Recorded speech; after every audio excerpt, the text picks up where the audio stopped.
l'idée, ça va être de prélever un bloc de sol qui fasse la largeur de bêche sur la largeur de bêche. D'accord. Donc un bloc de sol. On évite au maximum en fait de saucissonner. Parce que le risque, c'est de couper les vers de terre en plusieurs morceaux et après, on ne saura pas si c'est issu d'un ou deux vers de terre. Donc, on enfonce la bêche verticalement sur la zone qui nous semble la plus représentative possible. Donc, bien former le carré. Voilà. Maintenant, on va sur le côté sans marcher dessus. On ne marche jamais sur la zone où on va prélever. En fait, plus on fait de vibrations, et plus il se sauve. Ouais. Et ensuite, faire levier et mettre que. Et donc faire levier pour mettre un seul bloc. Voilà. Il y a du monde, des beaux anéciques. Celui-ci a été coupé. Donc on va réajuster maintenant de manière à récupérer vraiment tout le volume de sol jusqu'à une profondeur de bêche. Voilà. Extra. Maintenant, je vais mettre la moutarde.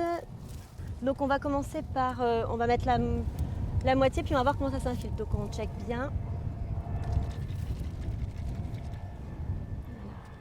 Donc on a mis une cuillère à soupe en fait de moutarde.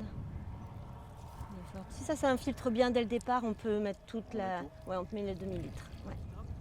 L'intérêt de ça, c'est que les anéciques qui sont descendus en profondeur, parce que quand on a enfoncé la bêche, les vibrations, ça fait que les anéciques ont pu descendre en profondeur. Avec leur galerie verticale, ils peuvent descendre jusqu'à 3 mètres de profondeur. Enfin, pas dans ce cas-là. Pas dans ce cas-là, parce qu'effectivement, on a eu de la roche.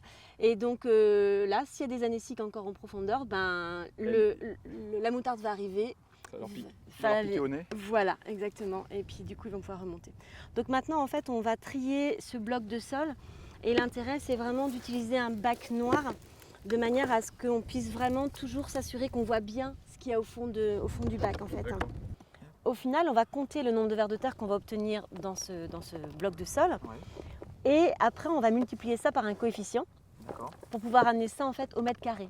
L'intérêt de cette méthode-là, c'est qu'elle est facile à mettre en œuvre. On voit bien, il faut juste une bêche et puis on complète avec de la moutarde pour être sûr de récupérer tous les anéciques. Mais elle est facile à mettre en place et donc du coup, vous pouvez aussi vous faire votre propre diagnostic. On peut la faire d'année en année, voir si on a une évolution dans nos parcelles. Exactement. Là où il faut juste être vigilant, c'est qu'il ne faut pas aller n'importe quand. On ne s'amuse pas à faire ce que vous disiez tout à l'heure, on ne s'amuse pas à aller en plein été par exemple. Parce qu'effectivement, les vers de terre, ils seront potentiellement là, mais peut-être qu'ils seront vraiment en profondeur. Et s'ils sont endormis, même si vous mettez en fait de la moutarde, ça ne va pas les réveiller. L'idée, c'est effectivement de ne pas trop s'éloigner de l'endroit où on a pu faire un premier prélèvement. Donc on ne se met pas juste à côté, mais pas très loin en tous les cas. Et donc toujours travailler sur un fond noir, c'est ça en fait, dès qu'on a bien nettoyé, hop, on pousse sur le côté comme ça. Donc c'est une méthode qui normalement doit prendre une demi-heure, entre le moment où on prélève et puis au moment où on trie, c'est une demi-heure, 3/4 d'heure. Hop. En fait, il faut toujours les mettre dans de l'eau, ça facilite le fait quand on les nettoie, en fait, quand on les met dans de l'eau, ça les permet de nettoyer, puis on voit un petit peu mieux. Mais il faut toujours rechecker parce qu'effectivement, les petits, on voit bien, certaines fois, c'est pas facile à voir.